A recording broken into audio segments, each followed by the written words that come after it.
oportunidad le preguntaron a René Padilla qué visión tenía él de la iglesia. René Padilla es un teólogo latinoamericano. Y él escribió un documento respondiendo cuál era su visión de lo que es iglesia. Yo hice una síntesis de eso, porque me parece interesante. Corremos el riesgo de creer que somos iglesia y no lo somos. ¿Sí? Corremos el riesgo de creer que estamos trabajando para Dios sin saber quién es Dios. Corremos el riesgo. ¿Se acuerdan de Jesús? Apártense de mí, no los conozco. Estuvimos predicando en la plaza, echando fuera demonios, ¿sí? Trabajando para el Señor, y llega el momento en que el Señor los enfrenta y dice: yo no los conozco. ¿De dónde salieron ustedes? Entonces, es posible estar trabajando para el Señor sin el conocimiento del Señor. Eso es posible. Entonces, de esa perspectiva, es bueno hacer algunos ajustes. Entonces, creo que él puede ayudarnos un poquito a definir lo que es iglesia. Primero, mire, hoy está chiquitito allá. No hay forma de agrandarlo. Si alguien le pega al dato, quizás se podría. No, pero ahí yo voy leyendo. Dice: la iglesia se puede agrandar. Sí, aquí, no. Porque esta maquinita que viene aquí. Lo que pasa es que el PowerPoint que hizo está con una letra chica, habría que modificar ahí en el. Hay que modificarlo acá, sí. No todo se entiende. Sí, es muy posible. Se ve. Sí, se ve. A ver si se puede. Sí, se puede.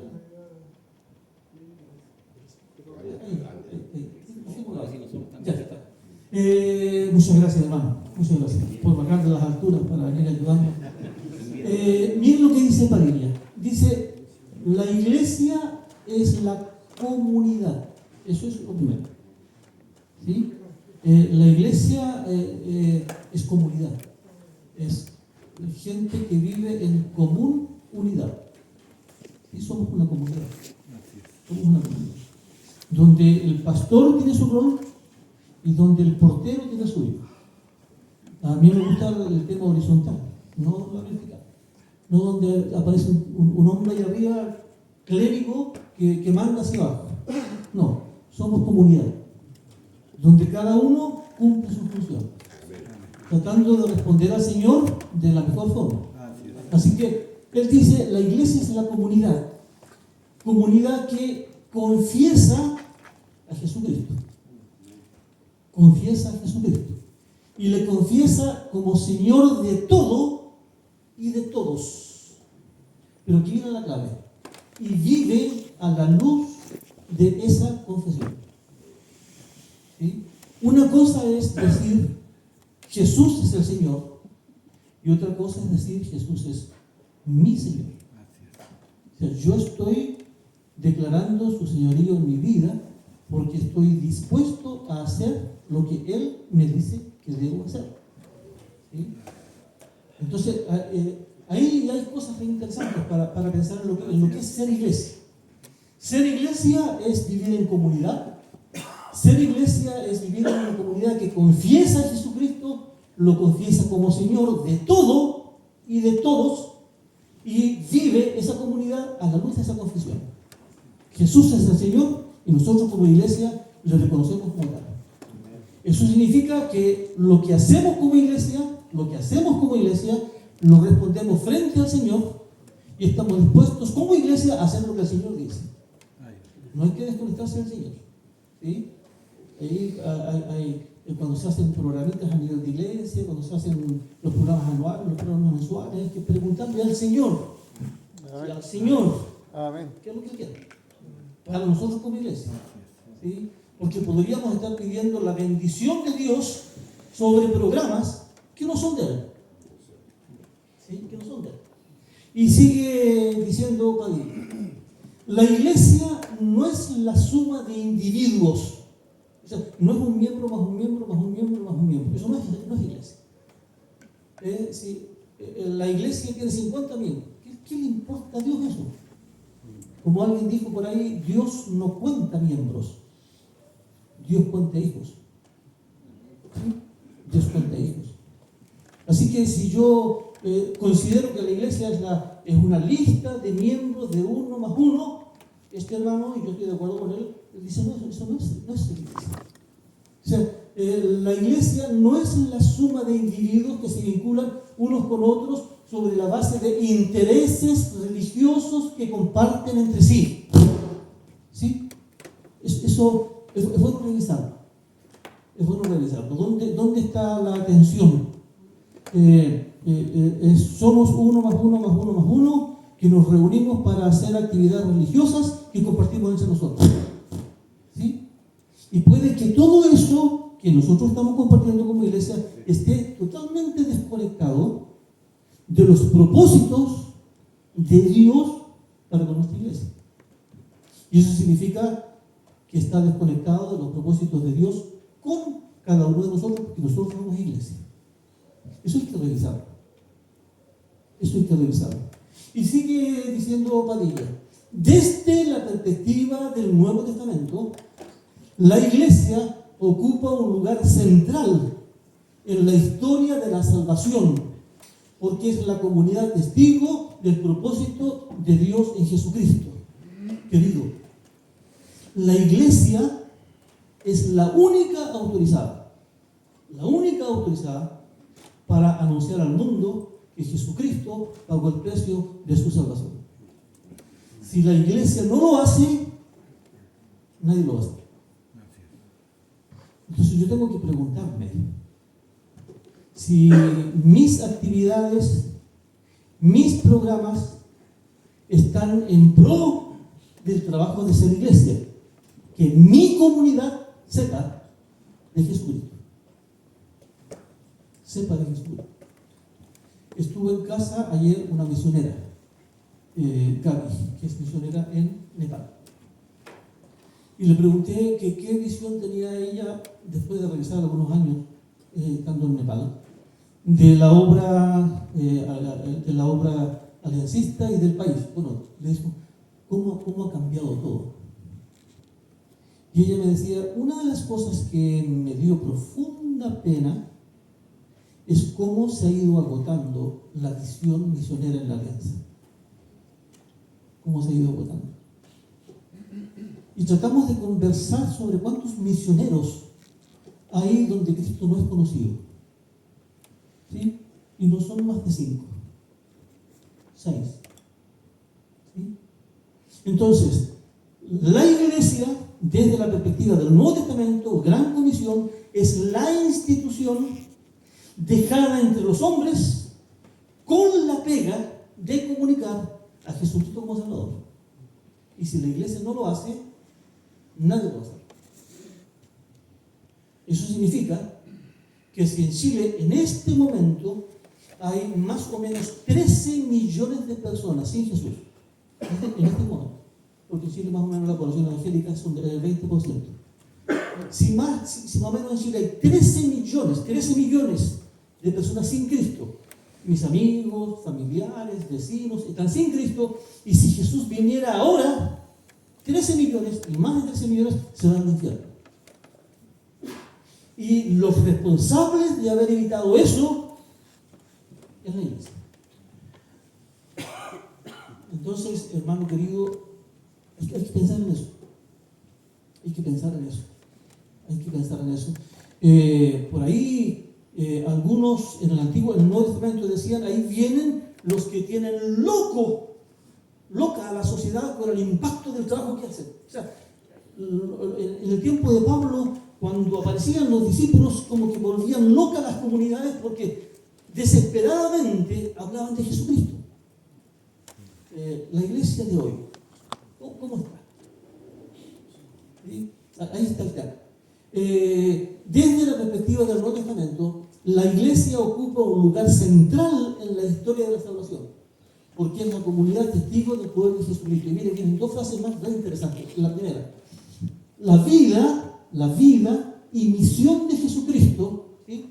Vida y misión de Jesucristo se proyecta a través de la vida y misión de la iglesia. ¿Sí? O sea, la iglesia es el cuerpo de Cristo. Y lo que debe proyectar el cuerpo de Cristo es la vida y misión de Jesucristo. Para eso está la iglesia. Para eso está la iglesia. Y la mayor cantidad de recursos y los mejores programas y las mayores inversiones deberían ir en pro de proyectar a la comunidad la vida y misión de Jesucristo. Y esto se hace, dice este hombre, esta obra se prolonga y se hace efectiva a través de dos cositas: el poder del Espíritu Santo y la autoridad de la palabra. Esta definición de iglesia me parece genial. Y tiene que hacernos preguntar cómo estamos. Yo tengo la impresión de que estamos medio desperfilados. Estamos gastando plata,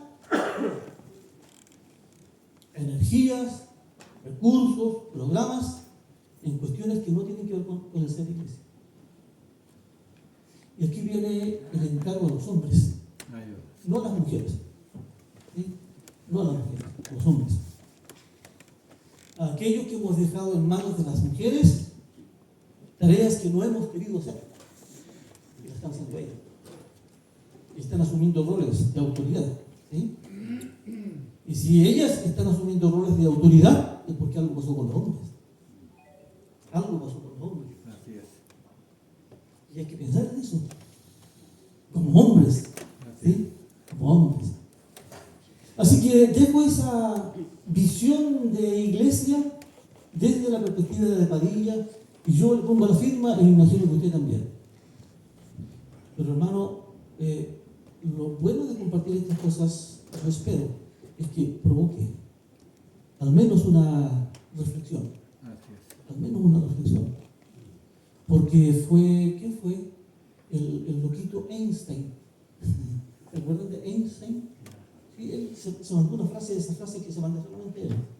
Él dice, locura es, dijo Einstein, seguir haciendo lo mismo y esperar resultados diferentes. Eso sí que es locura. ¿Y por qué no vemos cosas diferentes? Porque seguimos haciendo lo mismo. Y un viejito no creyente como Einstein viene y nos dice, querida iglesia, locura es seguir haciendo lo mismo y esperar resultados diferentes. No puede ser. Se sigue haciendo lo mismo. Me parece que, según el pastor Samuel, que está en las alturas allá, después va a haber un tiempo de reacciones, ¿no es cierto? Así que si van apareciendo preguntas sobre el tema, usted las anota y después las plantea, y el pastor Samuel está ya listo para responder, va a pasar después acá para responder a todas sus preguntas. ¿Ya? Así que vale, buenas preguntas para el pastor Samuel. Avancemos un poquito. La reforma del siglo XVI permitió un nuevo despertar al mundo. ¿Han escuchado de Martín Lutero? Sí. Reforma. ¿Han escuchado de Calvino? Reforma. Marcó uno de los grandes periodos de la historia de la humanidad. Dios y su palabra cobraron importancia entre los hombres. ¿Sí? Reformadores. Como consecuencia del trabajo de los reformadores, hoy día tenemos tres corrientes principales dentro del cristianismo. Hasta el siglo X, siglo IX, la iglesia era una sola, católica, romana y apostólica. ¿Sí? Ustedes saben eso. Me llamaba la atención mirando ese cuadro que cada 500 años pasa un fenómeno especial. En los primeros 500 años aparece Constantino, con todo el lío carbono. Y a los siguientes 500 años se hace la primera separación del cristianismo. Aparece la iglesia ortodoxa.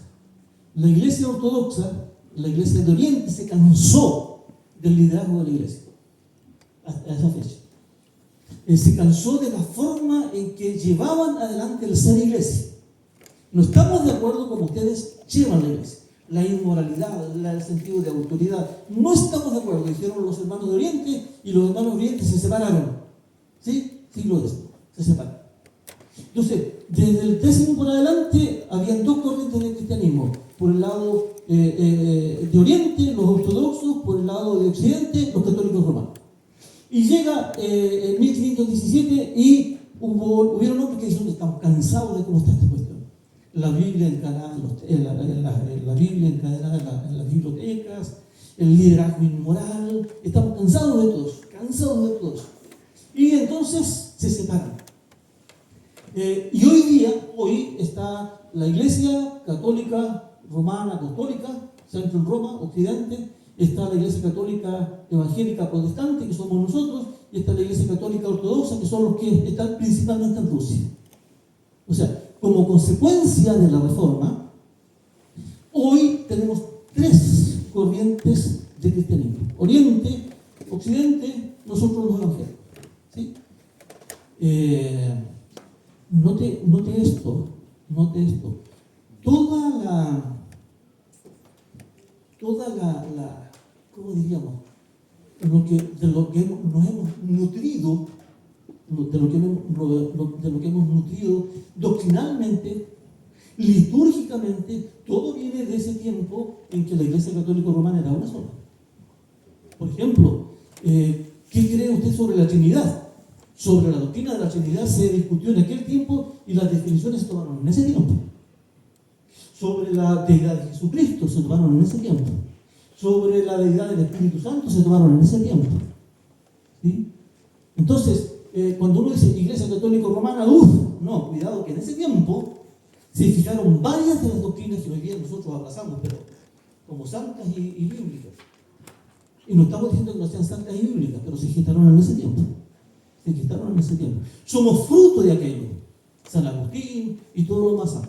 Somos fruto de eso. Pero llegó un momento en que no se pudo más. Y viene esto, hermano. Son a ver cómo decirlo, los aspectos negativos de la reforma. Y permítanme decirlo de esa manera. Es alarmante notar cuán pronto los hijos abandonaron la fe de sus padres. Para allá vamos. ¿Sí? La reforma comienza en 1517 y en 1643 ya su impacto había disminuido. Habían pasado 100 años y ya el impacto de la reforma comenzó a disminuir. O sea, los padres no fueron capaces de transmitir a sus hijos lo que es la fe verdadera. ¿Sí?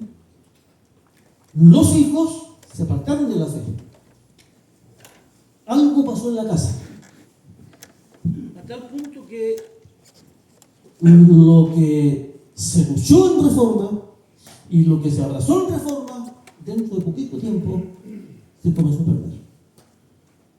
¿Quiénes fueron los responsables de eso?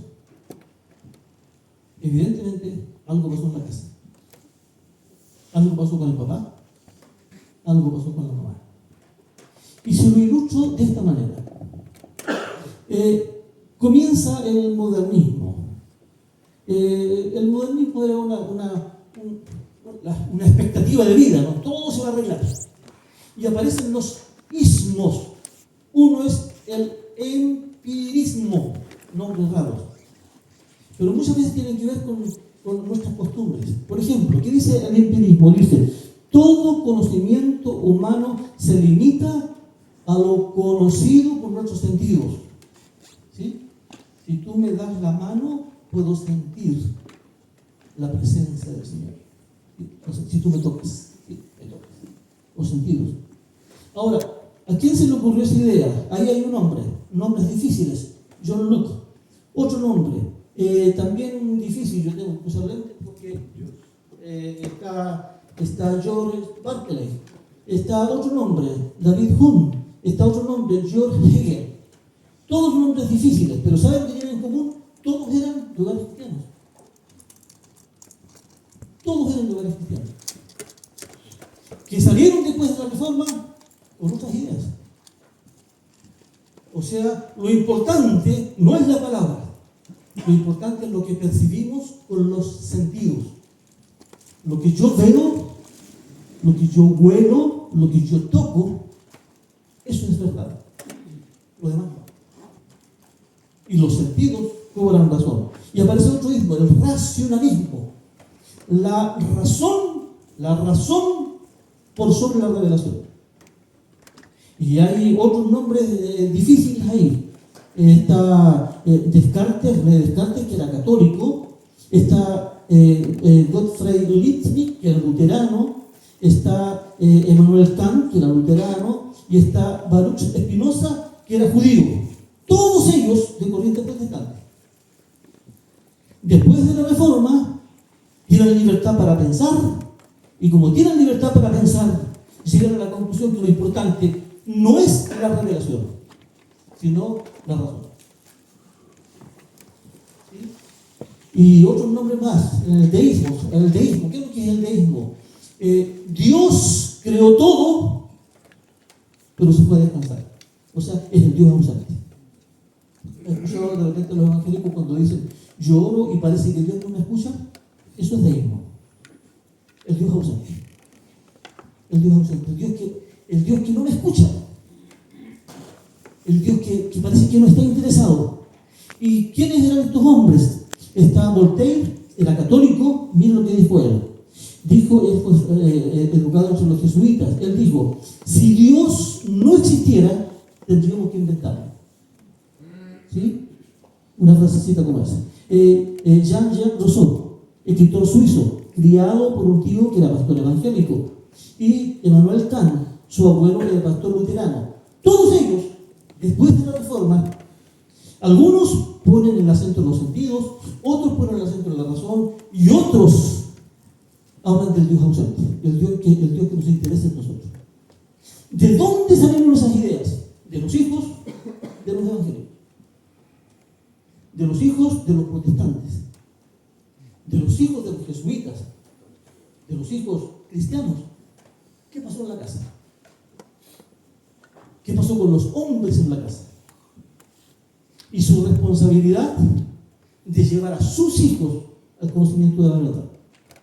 Y de la responsabilidad de llevar a sus hijos a las plantas de Jesucristo. Y de su responsabilidad de preparar a sus hijos para vivir en una comunidad tan complicada. Bueno, después de 100 años de la Reforma, no todo se perdió. Fue disminuyendo. Aunque con antecedentes cristianos, ellos llegaron a declarar que Dios está más allá de nuestro alcance, mucho más allá de nuestro alcance. Y viene el secularismo, quita los ojos de Dios y de lo eterno, pone su mirada en sí mismo y en lo terrenal, pronto se encuentra atrapado en el canto de sus propias cosas que le seducen. Y ustedes han escuchado de Darwin, ¿no es cierto? Y la famosa teoría de la evolución. ¿Sí? Que el hombre fue creado por Dios, no. ¿Sí?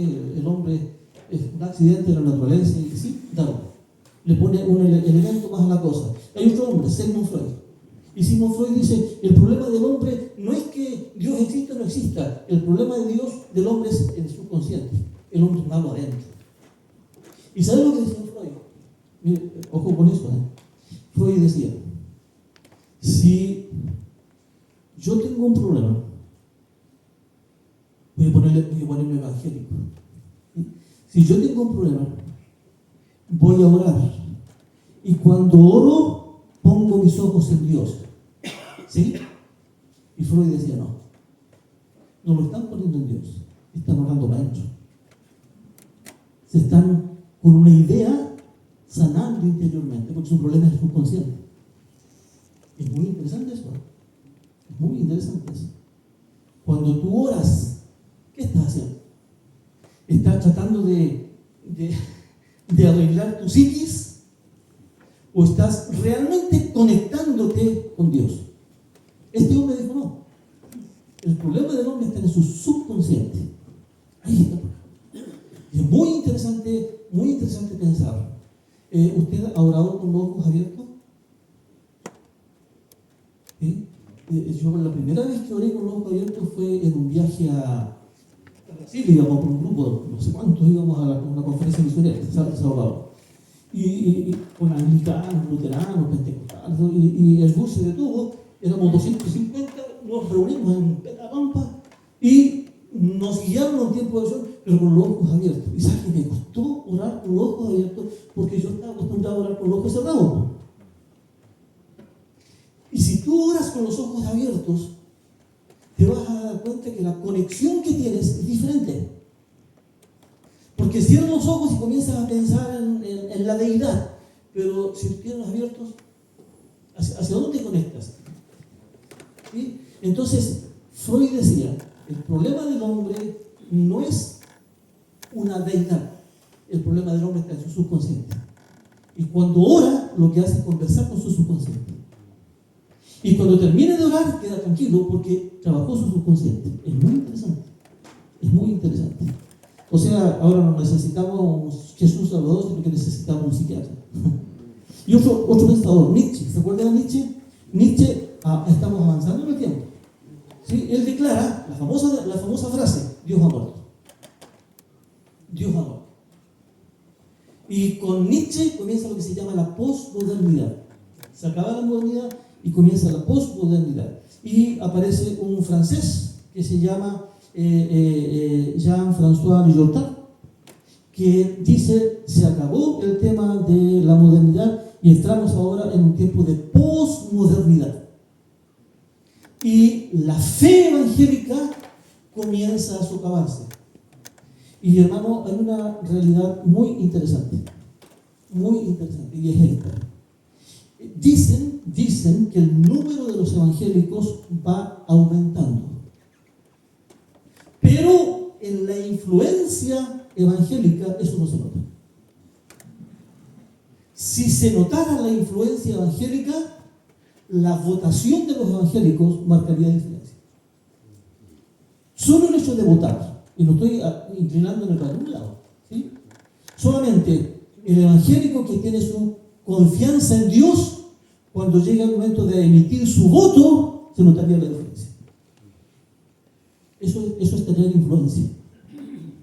Cuando llega el momento de hablar del aborto, si los evangélicos levantaran la voz, se escucharía la influencia. Nosotros decimos, no en contra del aborto, pero afuera ni se han escuchado nada, ni se han percatado que nosotros tenemos, ¿sí? Prontito van a venir los pastores, Samorito van a venir aquí, 2 hombres a pedirle que los casen. ¿Sí? Ya está ocurriendo en otros países, en Brasil y en otros países. Si el pastor se niega, esas 2 personas van y lo demandan. Y va a tener serios problemas. Porque eso ya está aprobado por ley. ¿Sí? Entonces, mientras el Congreso avanza, y los evangélicos crecen en número, la influencia evangélica en la sociedad, hermano querido, no se nota. ¿Supieron ustedes las leyes que se han aprobado en nuestro país? Nuestro país se ha alejado peligrosamente de Dios. Se ha alejado peligrosamente de la palabra. Y vuelvo a decir, yo no estoy hablando aquí de partidos políticos. Estoy hablando solamente de que nuestro país hoy se ha alejado peligrosamente de los propósitos de Dios. Entonces la pregunta que nos debemos hacer es esta. Si fuera la misma de otra vez, ¿no se acuerdan? Porque tuvimos un judico, la misma. Si fueran destruidos los fundamentos, ¿qué vas a hacer, hermano? ¿Vas a seguir mirando cómo ocurren las cosas? ¿Echándole la culpa al pastor? ¿Echándole la culpa a los dirigentes? ¿Qué vas a hacer, hombre de iglesia? ¿Qué vas a hacer? ¿Qué vas a hacer? ¿Vamos a seguir permitiendo que las mujeres hagan nuestra pega? Que no está mal que lo hagan. Que no está mal que lo hagan. Está mal si están haciendo pegas que nosotros no hemos querido hacer. ¿Sí? Ahí está. Entonces, si fueran destruidos los fundamentos, ¿qué ha de hacer el culto? ¿Qué vamos a hacer, hermano? Frente a todas estas corrientes de pensamiento. En el tiempo de Ezequiel, capítulo 22, Dios comienza a buscar un hombre, uno solo, que marque la diferencia. Buscó entre los príncipes, entre los gobernantes, entre los sacerdotes, entre los profetas, entre la gente de la iglesia, y dice Dios, y busqué entre ellos hombre, que hiciese vallado, cerco, y que se pusiese en la brecha delante de mí, a favor de la tierra, para que yo no la destruyera. ¿Y qué dijo Dios? No lo encontré. No encontré ningún hombre que marque la diferencia. Eso lo dijo Dios. Entonces, queridos míos, frente a todo este cuadro que está tomando la iglesia post-reforma, ¿qué vamos a hacer? Había una ciudad que se llamaba Creta. ¿Sí? Si tiene su Biblia, busque el libro de Tito. Busque el libro de Tito. Y ahí se va a encontrar con una ciudad que se llama Creta. ¿Sí? Tito, ¿dónde está Tito? Aquí está Tito.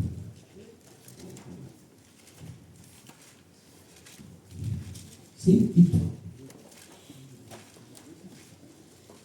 ¿Cómo eran los cretenses? Miren lo que dice el versículo 12, capítulo 1, 12. Dice, uno de ellos, su propio profeta dijo, los cretenses, siempre mentirosos, malas bestias, glotones ociosos. ¿Sí? Eso eran los cretenses. Algunos han pensado que la palabra cretino viene de los cretenses. Cretino, mala bestia, glotón ocioso, ¿sí? Siempre mentiroso. Entonces, la pregunta que nos hacemos es, ¿qué hombre se necesita para influir en Creta? Y la pregunta que nos hacemos, ¿qué hombre se necesita para influir en Villarrica, en Pucón, en Loncoso, en Temuco? ¿Qué hombre se necesita? Y en este pasaje está la respuesta. Tito capítulo 1, versículo 5, dice la Biblia, por esta causa te dejé en Creta, para que corrigieses lo deficiente, para corregir lo deficiente, y para que restablezcas o establezcas anciano en cada ciudad, así como yo te mandé. Ahora, ¿qué hombres, qué estilo de hombres tenía Pablo en su mente o Dios en su mente para cambiar a los cretenses? Y aquí viene el tema para nosotros, hermanos. Primer requisito para cambiar a los cretenses, un modelo familiar. Dice la Biblia, cuando elijas al hombre que va a cambiar a los cretenses, que va a influir entre los cretenses, que va a ser dirigente de la iglesia, el que fuere irreprensible, marido de una sola mujer y que tenga hijos creyentes, que no estén acusados de disolución ni con tonteras, ni tampoco rebeldía. O sea, Pablo le está diciendo a Tito, cuando elijas al hombre que va a cambiar y va a influir en la sociedad, ojo con su familia. Ojo con su familia. Con su esposa y con sus hijos. Que los hijos no estén acusados de tonteras, ni que estén acusados de disolución, de rebeldía. La familia. Y hermano, sobre la familia podríamos hablar sobre todo una tarde. No vamos a hablar sobre la familia y todo lo que significa que yo tengo una mujer. En Chile ustedes saben que en este momento hay más convivencia que matrimonios legales. ¿Sí? Y la iglesia entera. Yo asistí a una iglesia donde hicimos una jornada matrimonial y de las 5 familias que me tocó a mí trabajar en mi grupo, 3 de esas familias eran convivientes. No estaban casados ni por la civil ni por la iglesia, convivientes. Y eran dirigentes en la iglesia. De ese tipo de cosas estamos hablando. De gente que está conviviendo y que en la iglesia viven felices de la vida. Felices de la vida. ¿Sí? Y proclaman Jesús es el Señor de todo y de todos, menos de mí. Porque en mi matrimonio yo hago lo que quiero. De eso estamos hablando. Entonces Pablo, cuando le dice a Tito, tenemos que influir en Creta, lo primero que le dice a Tito es, ojo con la familia del hombre que vas a elegir. La familia. Hermano, tu familia. Tu familia. Mi familia. ¿Qué pasa con mis 2 mujeres? aparte de mi esposa y mi hijo. ¿Sí? Porque cuando me pregunten, ¿y cómo está tu familia? Tengo que responder. Es que ahí está mi familia. ¿Sí? Ahí está mi familia. Ahí está mi esposa. Celebramos el próximo día 50 años de matrimonio. Ahí está. Ahí estamos. ¿Por qué es importante? Porque la gente, querido, está mirando a nuestra familia. Nos están mirando. Hay una nube, ¿se acuerdan? Una nube de testigos que nos están mirando. Y lo primero que van a ver es cómo está la familia. ¿Sí? La familia del pastor que predica acá. Yo siempre que predicaba en el púlpito, no solo predico en el púlpito, no. Yo me preguntaba, querido mío, yo me preguntaba cuando predicaba en el púlpito, ¿qué opinión tendría mi esposa de lo que yo estaba diciendo? ¿Y qué opinión tendrían mis hijos de lo que estaba diciendo? Viejo mentiroso. Estás hablando de así debe ser la relación con la esposa, así debe ser la relación con los hijos. Viejo mentiroso, yo te conozco como eres en casa. Hasta ahí llegó la autoridad. Hasta ahí llegó el mensaje. Hasta ahí llegó. ¿Cómo estamos, hermano? ¿Cómo estamos, hombre? ¿Te respalda tu familia? Pablo le dice a Tito, esto es importante. Es importante. ¿Por qué no influimos en la sociedad? Es posible que el tema no nos importe tanto. Que le echemos para adelante. Porque si nos ponemos medio fregados, perdemos gente. Si decimos que los no casados no pueden funcionar, perdemos gente. ¿Sí? Perdemos gente. Perdemos gente. Y como no queremos perder gente, entonces se pone complicada la cosa. Se pone complicada la cosa. Ya está. Ahí está el tema familiar. Muy importante. Muy importante. Lo segundo, el testimonio personal. A mí me llamó la atención que Pablo no puso en primer lugar el testimonio personal, puso en primer lugar el testimonio familiar. Eso me llamó la atención. Y puso en segundo lugar el testimonio personal. Y mire lo que dice Pablo. Porque es necesario que el obispo, el dirigente, el hombre, sea irreprensible, o sea, que no haya razones por las cuales reprenderle, como administrador de Dios, que no sea soberbio, ¿sí?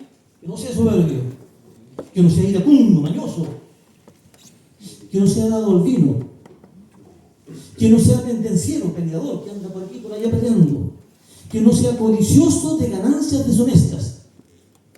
Entonces, ¿cómo debe ser el hombre? El hombre debe ser hospedador, amante de lo bueno, sobrio, justo, santo, y esta frase me gusta, dueño de sí mismo. Que no anda pidiendo perdón porque lo dije sin querer. ¿Sí? Dueño de sí mismo. Si usted se da cuenta, lo primero, no soberbio, no iracundo, no dado al vino, no pendenciero, no codicioso de ganancias, todo está en punto negativo. Y lo segundo, sino hospedador, amante de lo bueno, sobrio, justo, santo, dueño de sí mismo, está en signo positivo, testimonio personal. Entonces ya la gente no mira solo a la familia, la gente me mira. La gente me mira. El que recoge la basura me mira. El negocio donde yo voy a comprar me mira. Mis compañeros de trabajo me miran. Mis vecinos me miran.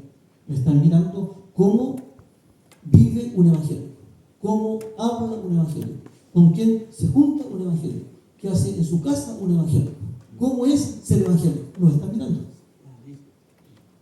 Y Pablo le dice a Tito, si queremos cambiar a los cretenses, no solo hay que cuidar la familia, sino cuídate a ti mismo, líder, que te van a elegir. Testimonio personal. Tengo que hacerlo. La pregunta es, ¿cómo está tu testimonio? ¿Cómo está tu testimonio? La vida cristiana no es cultos, cantar corintios. Es mucho más profundo que eso. Y mucho más sencillo que eso. El testimonio personal. Yo tengo que preguntarme. Jesús fue el que dijo, no, luz y sal. y viene sobre nosotros y también dice luz y sal. Y si la luz no alumbra y la sal no sala, es mejor pisotearla y pum, botarla porque no sirve. Tiene que ver con lo personal. Y lo tercero tiene que ver con el testimonio doctrinal. ¿Sí?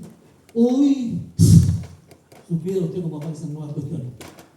Por aquí, Dante Gebel, etcétera, etcétera, etcétera, etcétera, etcétera. ¿Sí? Cada cosa que uno escucha, cada cosa que uno ve, cada iglesia en la cual uno participa, o cada iglesia en la cual uno ve los cultos que tienen, los mensajes que se escuchan, hermano, da vergüenza. Las tonteras que se escuchan y que se predican desde los púlpitos. Porque hoy día existe comezón de oír. ¿Sí? Y ojalá cosas nuevas que llamen la atención. ¿Qué dice Pablo a Tito? Mira, la persona que va a cambiar a los cretenses, estos mentirosos, va a hacer lo siguiente: que sean retenedor de la palabra fiel tal como ha sido enseñada. O sea, que se mantengan en la sana doctrina. Que se mantengan, que se mantengan, que se mantengan, que se mantengan. Que no nos convenzan de cuestiones raras. Que no nos convenzan de cuestiones raras. Que se mantengan en la sana doctrina. Bueno, para mantenerse en la sana doctrina hay que conocer la sana doctrina. ¿Sí? Y mantenerse en la sana doctrina. Que sean retenedores de la palabra fiel tal como ha sido enseñada. ¿Para qué? Para que también pueda exhortar con sana doctrina, con sana enseñanza y convencer a los que contradicen. ¿Sí? O sea, cuando trates de convencer a la gente, palabras, sana doctrina, Biblia. Entonces, Pablo le está diciendo a Tito, para cambiar a la sociedad de Creta necesitamos a este hombre. Primero, el tema de la familia, respaldo de su familia. Segundo, el tema personal, sea irreprensible. Y tercero, un tipo confiable en doctrina. No estos que andan escuchando por aquí, escuchando por aquí, escuchando por allá, y meten las ideas en la iglesia y van afectando a la iglesia se divide en toda la cuestión. Que de esos hay muchos. ¿Sí? Hay muchos. Entonces, ahí está el consejo de la palabra. Frente a todo lo que veíamos anteriormente. ¿Sí? Ahí está el consejo de la palabra. Todos los que veíamos anteriormente, estos que salieron con la idea de los sentidos, con la idea del Dios ausente, con la idea de la razón, todos estos estuvieron en casas donde no hubo influencia evangélica. No había un papá y una mamá que les enseñó la sana doctrina. En consecuencia, su testimonio personal se apartó de la fe y después salieron con cada idea que nosotros la miramos hoy y decimos cómo llegaron a esa conclusión. Pero llegaron a esa conclusión. El tema es, hermanos, que hoy nos corresponde a nosotros tomar la bandera. ¿Sí? A nosotros nos corresponde. A los hombres les corresponde. Y desde esa perspectiva vale la pena estar juntos. Porque si vamos a seguir haciendo lo mismo, no vamos a tener resultados diferentes. Entonces, ¿qué van a hacer los hombres? ¿Qué van a hacer los hombres? En el libro El Cantar de los Cantares hay dos versículos que me llaman la atención. Uno es este versículo es muy bueno. Miren lo que dice. Cantar de los Cantares, capítulo 1, versículo 6. Es la parte final del Cantar de los Cantares, versículo 6 del capítulo 1. Dice: me pusieron a guardar las viñas y mi viña, que era mía, no cuidé. ¿Sí? O sea, estaba tan preocupado de las viñas de otro, llámese pastor, visitando para allá, visitando para acá, llámese apatronado, sirviendo a su patrón. Me mandaron a cuidar las viñas y la mía, que era mía, no cuidé. Estaba tan afanado en el trabajo que mi viña la descuidé. Tan afanado afanado en la iglesia que mi viña que era mía no cuidé. Y cuando pienso en mi viña que era mía, estoy pensando en mi familia, en mi esposa y mis hijos. Son mi responsabilidad. Y aunque los 3 campeones están fuera de casa, ya mi responsabilidad frente a ellos es diferente, pero siguen siendo mi responsabilidad. Porque aunque no les guste, sigo siendo su padre. Y ellos deciden su vida hoy. Una es hija de pastor, la otra es profesora y el otro es psicólogo. Siguen haciendo su vida, pero ahí está el papito todas las semanitas en casa reuniéndose con él. Todos los domingos reunidos. ¿Sí? ¿Cómo van las cosas? ¿Cómo va la pega? ¿Cómo va la salud? ¿Cómo va la economía? ¿Cómo está? Solamente para invitarles a reflexionar. Porque ellos deciden. Porque ellos deciden. Y hasta que yo me muera, serán mi vida. Y hasta que usted se muera, serán su vida. Es nuestra responsabilidad, hermano. Hombre. Es nuestra responsabilidad. La familia. La gente nos está mirando. Queremos influir. Queremos impactar. Y el mensaje más potente no es el de las palabras, es el del ejemplo. Porque las palabras se desvanecen donde no hay respaldo. Se desvanecen. Y cuando pienso en mi viña que era mía y no cuidé, no solo pienso en mi familia, pienso en mí. ¿Sí? ¿Qué estoy viendo en este momento cuando prendo el internet? ¿Tomo buenos caminos o tomo caminos medio raros? ¿Cómo está mi economía? ¿Qué estoy haciendo con la plata que Dios me da? ¿Sí? ¿Estoy honrando a Dios con ello o estoy haciendo una mala mayordomía de los recursos? ¿Qué estoy haciendo con mi cuerpo? ¿Recuerdas lo que dice Pablo? Que este cuerpo fue comprado a precio de sangre y ya no soy mío, soy de Él, del Señor. ¿Qué estoy haciendo con esto que es del Señor? Entonces tengo que pensar qué estoy haciendo con mi vida. Tengo que pensar qué estoy haciendo con mi vida. Y pensarlo ahora hace bien. Para pensar en qué vamos a hacer con nuestra vida. ¿Qué vamos a hacer con nuestra vida? Dios tiene propósitos para tu vida. Y la pregunta es, ¿cuál es el propósito de Dios para tu vida? Para que funciones en Él. Para que funciones en Él. En consecuencia, y aquí pues si hay pastores, aprovecho de decir también que cuando dice, me pusieron a guardar las viñas y la viña que era mía, no cuidé, cuídense de ocupar tanto tiempo en la iglesia que descuide su familia. ¿Sí? Porque la iglesia tiene un vicio, que es la visitación de los pastores. El pastor me visita, que visita, que visita. Ese es un vicio. No sé dónde lo sacaron. Ya, ahí está. Pero ahí viene el consejo. Cuida tu vida. Cuida tu vida, hermano. Cuida tu vida. Cuida tu familia. Cuida tu vida. Cuida tu iglesia, que la gente no esté mirando. Y mucho más importante que la gente no esté mirando a propósito, es que Dios tiene sus ojos puestos sobre mi familia y sobre mi vida. Estuve pensando en lo siguiente. Enoc, ustedes saben que no murió, ¿sí? ¿Qué le pasó?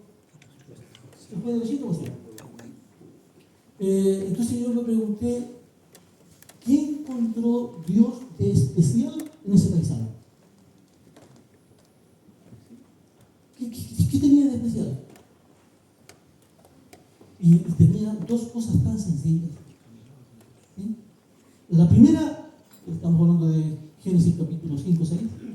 La primera es que Enoc caminaba con Dios. ¿Sí? Tan sencillo como caminar con Dios.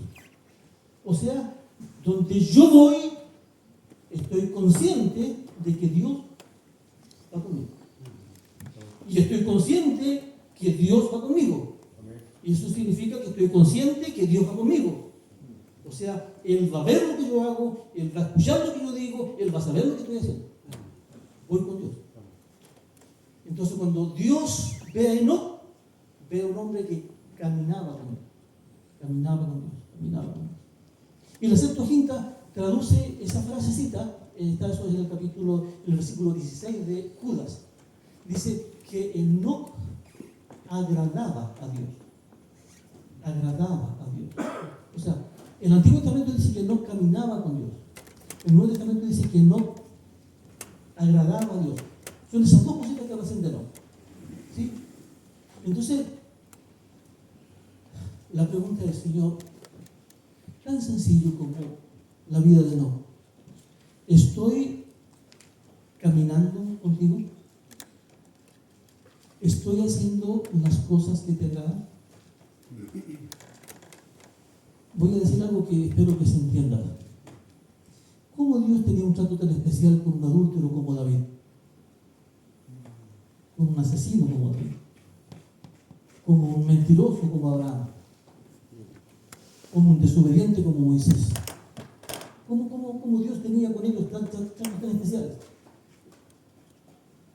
¿Cómo Dios permite que en el linaje de Jesús haya una prostituta? ¿Y sabe lo que fui sintiendo? De que a Dios no le interesa tanto lo que está alrededor. Dios está mirando el corazón.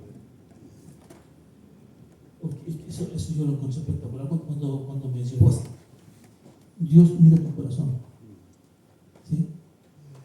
Dios sabía la razón por la cual Abraham mintió. Dios sabía por qué David hizo lo que hizo. De todas formas, es llamado amigo y de todas formas es ungido por rey. ¿Por qué? Miró el corazón. El corazón.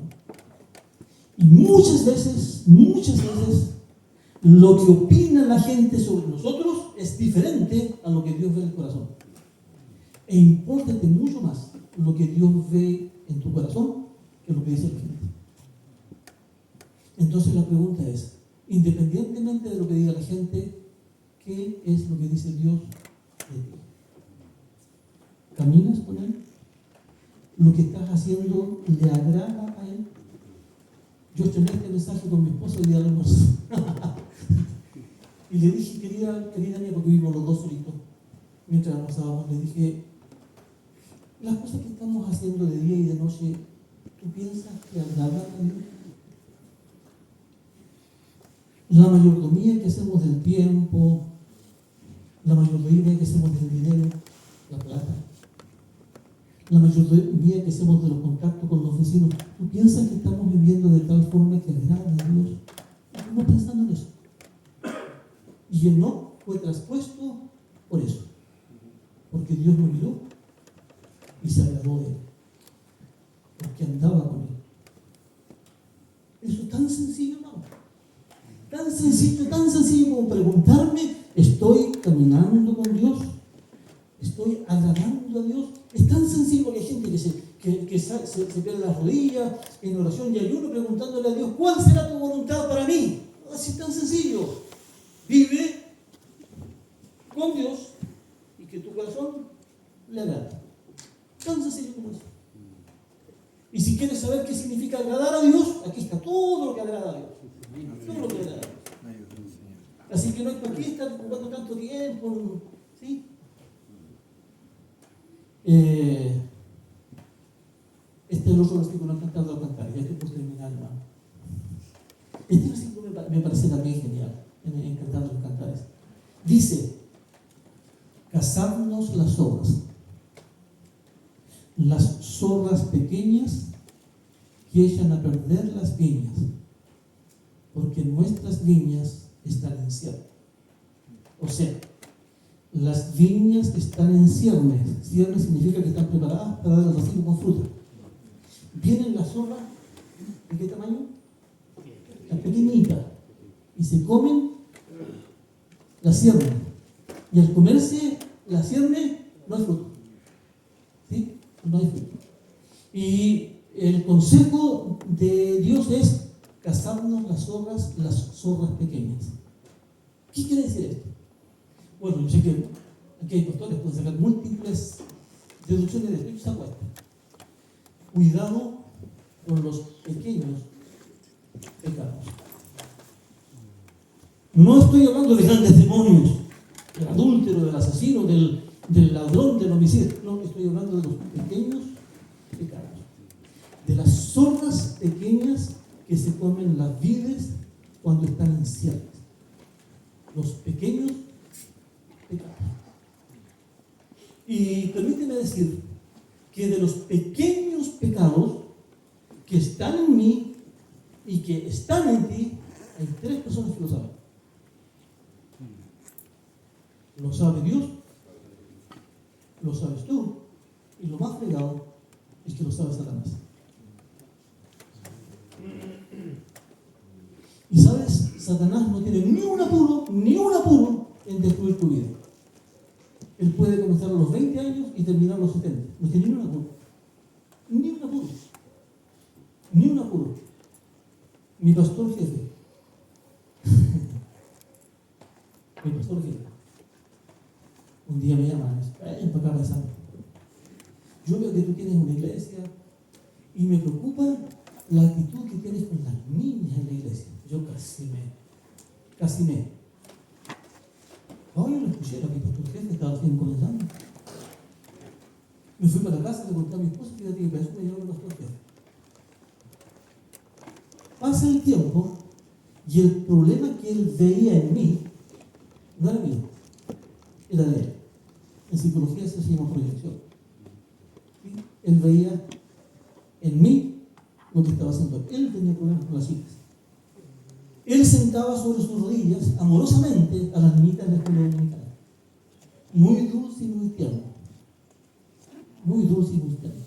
Hasta que una iglesia se cansó de eso, le acusó a nivel corporacional, se hizo la investigación y el hombre era un pedófilo. Siendo mi pastor jefe, siendo dirigente de distrito, siendo pastor de una iglesia grande en algún lugar del país de nuestra denominación, hoy ese hombre, por esa zorra pequeña, es chofer de una carroza fúnebre. No mató a la zorra pequeña. Satanás no tiene ni un apuro en eliminar a los líderes.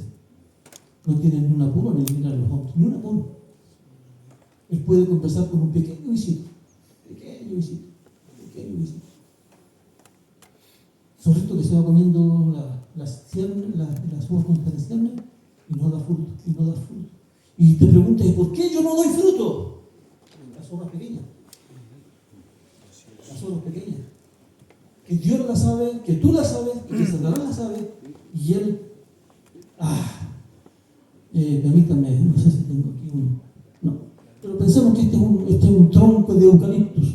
Lo que vive en el campo sabe mucho más que esto de yo, pero este es un tronco de eucaliptus. Y una de las cosas difíciles de partir de un tronco de eucalipto, o sea, una cosa difícil de hacer con un tronco es partirlo, especialmente cuando está seco, duro. Entonces, alguien me dijo en una oportunidad, mira, una forma de partir un tronco de eucaliptus es pegarle con el hacha fuerte en un extremo y se va a abrir una grieta.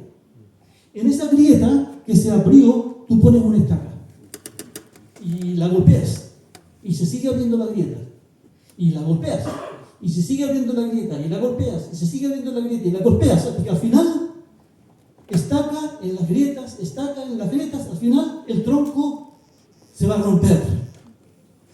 Cuidado con las grietas, porque allí Satanás va a meter su grieta y no tiene apuro, pero te aseguro que si hay zorras pequeñas va a llegar el momento en que te va a destruir. Te va a destruir. Hemos visto tantos hombres lindos que hoy día están en el camino. El que cree estar firme, mire que no ve. ¿Sí? Entonces, querido, cazarnos las horas. Yo tengo que preguntarme, Señor, ¿hay alguna zorra pequeña que me está comiendo de a poco? Tiene que ver con la plata, tiene que ver con la pornografía, tiene que ver con mi esposa, tiene que ver con mis hijos. ¿Qué zorra pequeña me está comiendo?